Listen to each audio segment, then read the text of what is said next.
ایک دوسرے کو عزت دو، برداشت کرو۔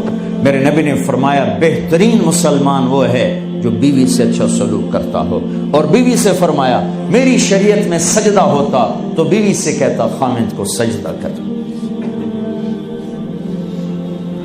بہترین صدقہ اولاد کی تربیت ہے۔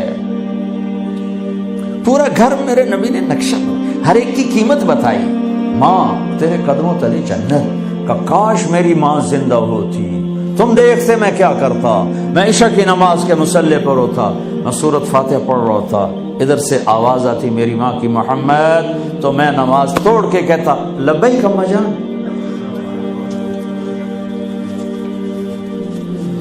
باپ کا تیرے جنت کا دروازہ ہے، باپ تیری جنت کا دروازہ ہے، کھولنا توڑنا نہیں، کھولنا توڑنا نہیں، توڑ دیا تو جنت میں نہ جا سکو گے۔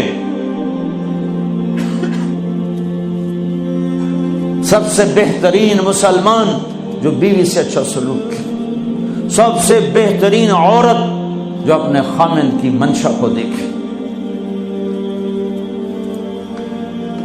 پھر آپ نے ایک عجب بات فرمائی جو معاشرے میں بہت بوجھ بنتا ہے جس کا، ہاں بھائی تمہیں ایسا صدقہ بتاؤں جس سے بڑھ کے کوئی صدقہ نہیں، تمہیں ایسا صدقہ بتاؤں جس سے بڑھ کے کوئی صدقہ نہیں۔ انہوں نے کہا جی کیا؟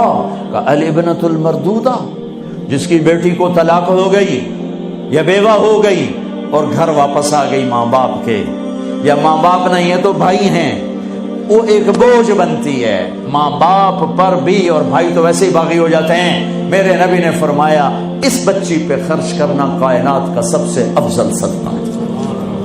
گھر، ایک گھر کیسے چلتا ہے؟ ہمارے ہاں پنجاب سندھ بلوچستان سرحد میں بہنوں کو وراثت میں کوئی حصہ نہیں ملتا، سب بھائی کھا جاتے ہیں۔ میرے نبی نے فرمایا جس کو اللہ نے 2 بہنیں دیں اس نے ان کا حق ادا کیا، شادی کی حق ادا کیا۔ ماں باپ کی وراثت میں سے ہوتا ہے، اگر میں نے کوئی خود کمایا ہے اس میں بہنوں کا حق نہیں، ماں باپ سے اگر 1 روپیہ بھی آیا ہے تقسیم کیا جائے گا۔ جس نے بہنوں کا حق ادا کیا، شادی کی حق ادا کیا، اس پہ جنت واجب ہو گئی۔ جس کو اللہ نے 3 بیٹیاں دی، اس نے ان کی ڈولی اٹھائی، وہ جنت میں میرے ساتھ یوں ہوگا۔ ایک بولے اگر 2 ہوں، کہ جس نے 2 بیٹیوں کی شادی کی وہ بھی ایسے ہوگا۔ اللہ بھلا کرے۔ ایک صحابی کا کہ جس کی 1 ہو، کہ جس کی 1 ہے، اگر اس نے اس کو عزت سے رخصت کیا تو وہ بھی میرے ساتھ ایسے ہی ہوگا۔ پھر کئی بچیوں کو طلاق پڑی ہے کہ اس کو بیٹا نہیں ہوتا۔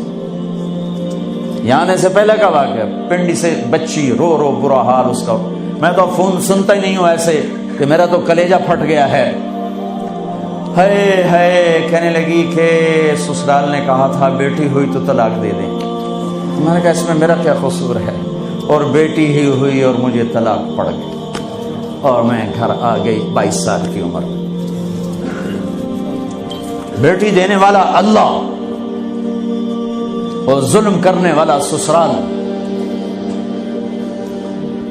میرے نبی کو اللہ نے بیٹے دے کے اٹھا لیے، قاسم اٹھا لیے، عبداللہ اٹھا لیے، ابراہیم اٹھا لیے، 4 بیٹیاں دی، 3 زندگی میں اٹھا لی، زینب، ام کلثوم، رقیہ، تینوں آنکھوں کے سامنے چلی گئیں۔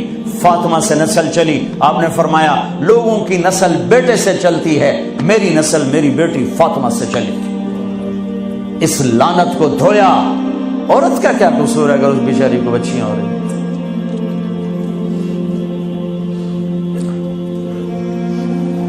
جس نے اپنی بہنوں کو حق ادا کیا، جس نے بیٹیوں کو ڈولے میں بٹھایا، ان کا حق ادا کیا، کہ جنت میں یوں ہو جائے گا۔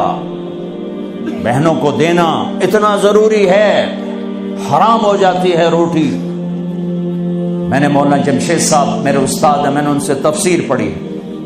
میں ایک دن شہد کی بوتل لے کر گیا، پرانی بات ہے 76-77۔ میں نے کہا حضرت یہ ہدیہ ہے۔ فرمایا کہاں سے لائے ہو؟ کہ میرے اپنے باپ کا ہے۔ فرمایا تیرے باپ نے اپنی بہنوں کو، تیرے باپ نے اپنی بہن یعنی میری پھوپھیوں کو، تیرے باپ نے اپنی بہنوں کو زمین میں سے حصہ دیا تھا؟ یہ سوال کیوں کیا؟ 10 روپے کی شہد کی بوتل تھی اس وقت، کہ اگر دیا تھا تو یہ میں لے لوں گا، اگر نہیں دیا تو پھر یہ حرام ہے، میں نہیں لوں گا، یہ مطلب تھا۔